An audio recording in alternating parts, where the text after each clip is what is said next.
Hi friends, அனைவருக்கும் இனிய காலை வணக்கம். இன்றைக்கி இந்த வீடியோவில் நம்ம என்ன பார்க்க போகிறோம்னா, டிஎன்பிஎஸ்சியுடைய குரூப் 4க்கான நியூ சிலபஸில் இருக்கிற ஒரு முக்கியமான டாப்பிக்கை பார்க்க போகிறோம்.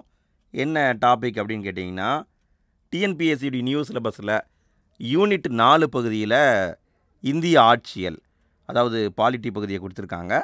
இதில் பார்த்தீங்கன்னா 15 கேள்விகளை நாங்கள் கேட்போம் அப்படின்னு சொல்லியிருக்காங்க. இதில் பார்த்தீங்கன்னா நிறைய சப் டாபிக் இருக்குது. இதில் பார்த்தீங்கன்னா நுகர்வோர் பாதுகாப்பு அமைப்புகள் இப்படி ஒரு டாபிக் இருக்குது. இந்த டாப்பிக்கை தான் நம்ம இந்த வீடியோவில் பார்க்க போகிறோம். இந்த டாப்பிக்கை பொறுத்த வரைக்கும் ரொம்ப சிம்பிளான டாபிக் தான். இது எங்கே இருக்குது அப்படின்னா, பழைய சமச்சீர் புத்தகம் இப்போ 10ஆம் வகுப்பில் இருக்குதுங்க. பழைய சமச்சீர் புத்தகம் 10ஆம் வகுப்பில் பாலிட்டி பகுதியில் கொடுத்துருக்காங்க. ஸோ அதை தான் நம்ம இந்த வீடியோவில் பார்க்க போகிறோம். ரொம்ப சிம்பிளான கான்செப்ட் தான், பெரிய அளவுக்கெல்லாம் இல்லை. ஸோ ஜஸ்ட்டு என்னங்கிறத மட்டும் தெரிஞ்சுக்கோங்க, சரிங்களா? சரி, ஓகே, நம்ம இன்றைய வீடியோக்குள்ளே போகலாம். நுகர்வோர் பாதுகாப்பு அமைப்புகள், அதாவது நுகர்வோர்னால் யாருங்க? ஒரு பொருளை முழுமையாக பயன்படுத்துகிறவங்க தான் நுகர்வோர். நாம் எல்லாமே நுகர்வோர் தான். இந்த நுகர்வோரை பாதுகாப்பதற்காக அரசாங்கம் என்னென்ன நடவடிக்கை எடுத்திருக்காங்க அப்படிங்கிறதான் நம்ம பார்க்க போகிறோம். அரசாங்கம் பார்த்திங்கன்னா 3 விதமான நடவடிக்கை எடுத்திருக்காங்க. ஒன்று சட்டம் சார்ந்த நடவடிக்கைகள், இன்னொன்று நிர்வாகம் சார்ந்த நடவடிக்கைகள், மூன்றாவது தொழில்நுட்பம் சார்ந்த நடவடிக்கைகள். இதை நம்ம ஒன் பை ஒன்னாக பார்க்கலாம்.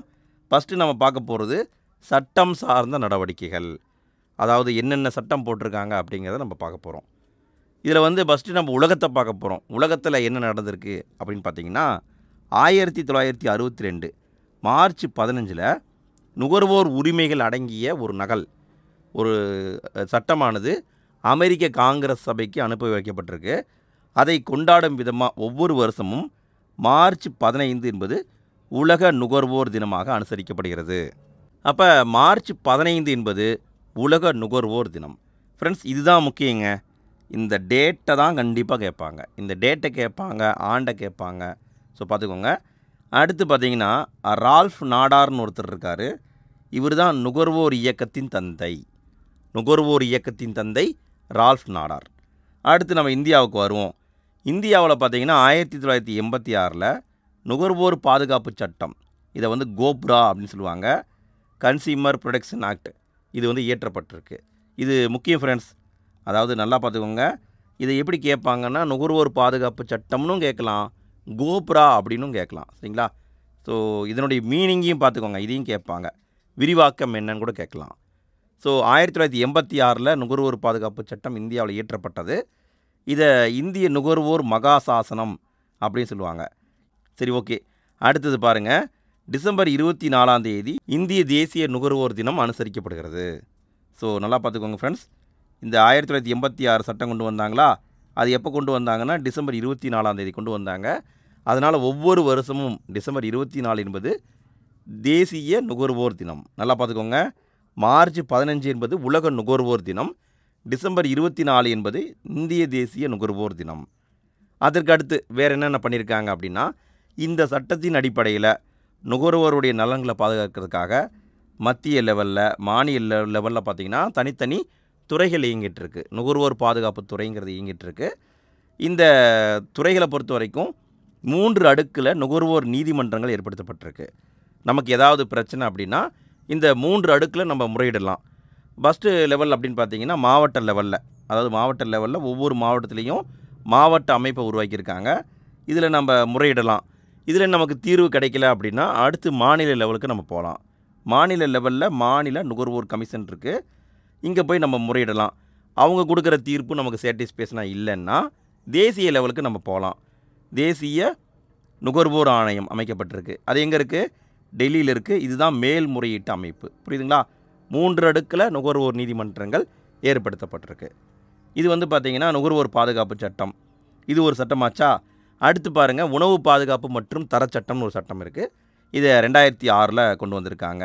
அதாவது உணவுப் பொருளுடைய தரம் என்பது ஒரே லெவலில் இருக்கணும் அப்படிங்கிறதுக்காக தான் இந்த சட்டம் கொண்டு வந்தாங்க. இந்த சட்டத்தை அடிப்படையாக வச்சு தான் FSSAI என்பது உருவாக்கப்பட்டிருக்கு. இந்திய உணவு பாதுகாப்பு மற்றும் தர நிர்ணய ஆணையம், இதை உருவாக்கியிருக்காங்க. அதுக்கடுத்து பார்த்திங்கன்னா 1955 அத்தியாவசிய பொருட்கள் சட்டம் கொண்டு வரப்பட்டிருக்கு. இந்த சட்டத்தை நீங்கள் கேள்விப்பட்டிருப்பீங்க. எப்படி கேள்விப்பட்டிருப்பீங்கன்னா, இப்போ ரீசெண்டாக ஒரு 2 வருஷத்துக்கு முன்னாடி பார்த்தீங்கன்னா வெங்காய விலையெல்லாம் ஏறுச்சு. கண்ணா பின்னான்னு ரேட் ஏறினோடனே அதை என்ன பண்ணிட்டாங்கன்னா அத்தியாவசிய பொருளை சேர்த்திட்டாங்க. ஸோ என்ன பண்ணுவாங்கன்னா, இந்த சட்டத்தின்படி ஒரு பொருள் ரொம்ப கிடைக்க மாட்டேங்குது, ரேட்டு ஓவராக ஏறுது அப்படின்னா அத்தியாவசிய பொருட்கள் சட்டத்தில் வந்து சேர்த்து விட்டுட்டு அதை வந்து ஏற்றுமதி பண்ண தடை விதிச்சிருவாங்க. சரிங்களா? அது நார்மல் லெவலுக்கு வந்த உடனே அப்புறம் ஏற்றுமதிக்கு அனுமதி கொடுப்பாங்க. ஸோ இந்த சட்டம் எப்போ இயற்றப்பட்டது? இது முக்கியம். 1955 இயற்றப்பட்டது. அதுக்கு அடுத்தது பார்த்திங்கன்னா தேசிய உணவு பாதுகாப்பு சட்டம்ங்கிறத கொண்டு வந்தாங்க. 2013 கொண்டு வரப்பட்டிருக்கு. இந்த சட்டம் வந்து 2013 இந்திய நாடாளுமன்றத்தால் நிறைவேற்றப்பட்டிருக்கு. ஆனால் தமிழ்நாட்டில் எப்போ நடைமுறைக்கு வந்ததுன்னா 2016 நவம்பர் 1 தான் நடைமுறைக்கு வந்தது. ஸோ இதையும் கேட்க வாய்ப்பு இருக்குங்க. கேட்க வாய்ப்பெல்லாம் கிடையாது, கண்டிப்பாக கேட்பாங்க. ஸோ நல்லா பார்த்துக்கோங்க ஃப்ரெண்ட்ஸ். 2013 சட்டம் கொண்டு வந்தாங்க. தமிழ்நாட்டில் 2016 நவம்பர் 1 நடைமுறைக்கு வந்தது. அதற்கடுத்து பார்த்திங்கன்னா தகவல் அறியும் உரிமை சட்டம் இருக்குது. 2005 அக்டோபர் 12 பாராளுமன்றத்தால் கொண்டு வரப்பட்டது. இதன்படியும் நம்ம தகவல் கேட்கலாம். ஒரு உணவுப் பொருளில் என்னென்ன இருக்குது அப்படிங்கிற தகவலெல்லாம் நம்ம கேட்டு வாங்கலாம். சட்டங்களை பார்த்துட்டோம். அடுத்து நம்ம பார்க்க போகிறது வந்து நிர்வாகம் சார்ந்த நடவடிக்கைகள். நிர்வாக ரீதியாக அரசாங்கம் என்னென்ன நடவடிக்கை எடுத்திருக்காங்க அப்படிங்கிறத பார்க்க போகிறோம். இதை பொறுத்த வரைக்கும் பொது விநியோக முறை அப்படிங்கிறத கொண்டு வந்திருக்காங்க. உங்கள் எல்லாருக்குமே தெரியும், நம்ம ரேஷன் கடையில் பொருள் கொடுக்குறாங்க இல்லையா, எல்லாருக்கும் எல்லாம் கிடைக்கணுங்கிறதுக்காகத்தான் பொது விநியோக முறை இருக்குது, அதை கொண்டு வந்திருக்காங்க. அடுத்து பார்த்திங்கன்னா தமிழ்நாடு அரசாங்கம் தமிழ்நாடு நுகர்வோர் கவசம் அப்படிங்கிற மாதாந்திர இதழ் ஒவ்வொரு மாதமும் வெளியிடுறாங்க. ஒவ்வொரு மாதமும் வந்துக்கிட்டு இருக்குங்க தமிழ்நாடு நுகர்வோர் கவசம் அப்படிங்கிறது. அதன் மூலமாகவும் மக்களுக்கு தேவையான விழிப்புணர்வை கொடுத்துட்ருக்காங்க. அதே மாதிரி தமிழ்நாட்டை பொறுத்த வரைக்கும் உலகளாவிய பொது வழங்கல் முறை அப்படிங்கிறது இருக்குது. யூனிவர்சல் பிடிஎஸ்ன்னு சொல்லுவாங்க. எல்லாருக்குமே எல்லா உணவுப் பொருளும் கிடைக்கணுங்கிறதுக்காகத்தான் இந்த முறை கொண்டு வரப்பட்டிருக்கு. ஸோ இதை பண்ணியிருக்காங்க. அடுத்து பார்த்திங்கன்னா தொழில்நுட்பம் சார்ந்த நடவடிக்கைகள். தொழில்நுட்பம் சார்ந்த நடவடிக்கைன்னா பொருளுடைய தரத்தை வந்து பாதுகாக்கணும் அப்படிங்கிறதுக்காக கொண்டு வரப்பட்டிருக்கு. இதை பொறுத்த வரைக்கும் இந்திய லெவலில் என்ன பண்ணியிருக்காங்க அப்படின்னா, இந்திய லெவலில் வந்து அகில இந்திய தரக்குழும குறியீடு, அதாவது பிஐஎஸ் அப்படிங்கிறது கொண்டு வரப்பட்டிருக்கு.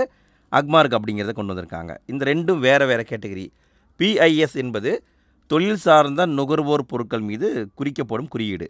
அதாவது தங்கத்தின் மேலே பார்த்தீங்கன்னா பிஏஎஸ் குறியீடு போட்டிருப்பாங்க, நீங்கள் பார்த்துருப்பீங்க. அது வந்து பார்த்திங்கன்னா ஒரு பொருள், அந்த பொருள் மேலே குறியிடப்படுறதுனா பிஏஎஸ். அதுவே விவசாயம் சார்ந்த பொருட்களாக இருந்தால் கண்டிப்பாக அக்மார்க் முத்திரை தான் இருக்கும். சரிங்களா? பிஐஎஸ் என்பது எல்லா பொருட்கள் மேலேயும் குறிக்கப்படுறது. உணவுப் பொருள் மேலேனா அக்மார்க் முத்திரை இருக்கும். அதற்கு அடுத்தது பார்த்திங்கன்னா உலக லெவலில் பார்த்திங்கன்னா உலகத்தர அமைப்பு ஐஎஸ்ஓ அப்படிங்கிற அமைப்பானது 1947 உருவாக்கப்பட்டது. எங்கே உருவாக்கப்பட்டதுன்னா ஜெனீவாவில் உருவாக்கப்பட்டிருக்குங்க, 1947. இதன்படி பார்த்திங்கன்னா உலகத்தில் இருக்கிற எல்லா பொருட்களுக்கும் குறிப்பிட்ட தரத்தை நிர்ணயிக்கிறாங்க. அதுலேயும் பார்த்திங்கன்னா ஸ்பெசிஃபிக்காக உணவுப் பொருள்னு எடுத்துக்கிட்டிங்கன்னா கோடாக்ஸ் அலிமெண்டேஷன் கமிஷன் அப்படிங்கிற ஒரு கமிஷன் உருவாக்குனாங்க. சிஏசி கமிஷன் சொல்லுவாங்க. இந்த கமிஷன் படி பார்த்திங்கன்னா 2 நிறுவனங்கள் உருவாக்கப்பட்டிருக்கு. 1963 இத்தாலியில் ரோம் அப்படிங்கிற நகரத்தில் உணவு மற்றும் வேளாண்மை துறை நிறுவனம் FAO அப்படிங்கிற நிறுவனம் உருவாக்கப்பட்டிருக்கு. எக்ஸாம்பிள் எப்படி கேட்கலான்னா, இந்த நிறுவனத்துடைய தலைமையிடம் எங்கே இருக்குதுன்னு கேட்கலாம். எங்கே இருக்குது? இத்தாலியில் ரோம் நகரத்தில் இருக்குது. அதே மாதிரி பார்த்திங்கன்னா உலக சுகாதார நிறுவனம் உருவாக்கப்பட்டிருக்கு. இந்த 2 நிறுவனங்களும் பார்த்திங்கன்னா நுகர்வோர் பாதுகாப்புக்காக ஏற்படுத்தப்பட்டுள்ள நிறுவனங்கள். அவ்வளோதான் ஃப்ரெண்ட்ஸ், இப்படி தான் ஸ்கூல் புக்கில் இருக்குது. இவ்வளோ பாயிண்ட் போதும். இதை தாண்டியெல்லாம் எக்ஸாமில் கேட்க வாய்ப்பு இல்லை, கேட்கவும் மாட்டாங்க. ஸோ நீங்கள் இதை மட்டும் பார்த்துக்கோங்க. சரிங்களா? அதிலும் குறிப்பாக வந்து இந்த தினங்கள் முக்கியம். தேசிய நுகர்வோர் பாதுகாப்பு தினம், உலக நுகர்வோர் பாதுகாப்பு தினம், அதெல்லாம் முக்கியம். அதே மாதிரி சட்டங்கள் முக்கியம். ஸோ இதெல்லாம் பார்த்துக்கோங்க ஃப்ரெண்ட்ஸ். இந்த வீடியோ உங்களுக்கு யூஸ்ஃபுல்லாக இருந்திருக்குன்னு நான் நினைக்கிறேன். வீடியோ எப்படி இருந்ததுங்கிற உங்களுடைய கருத்துக்களை மறக்காமல் கமெண்ட்டில் போட்டு விடுங்க. இதே மாதிரி நிறைய வீடியோ பார்க்குறதுக்கு நம்ம சேனலை சப்ஸ்கிரைப் பண்ணிக்கோங்க. ஆல்ரெடி நாங்கள் நிறைய வீடியோ போட்டிருக்கோம், எல்லாத்தையும் பார்த்து யூஸ் பண்ணிக்கோங்க. இன்றைய நாள் இனிய நாளாக அமைய வாழ்த்துக்கள். நன்றி.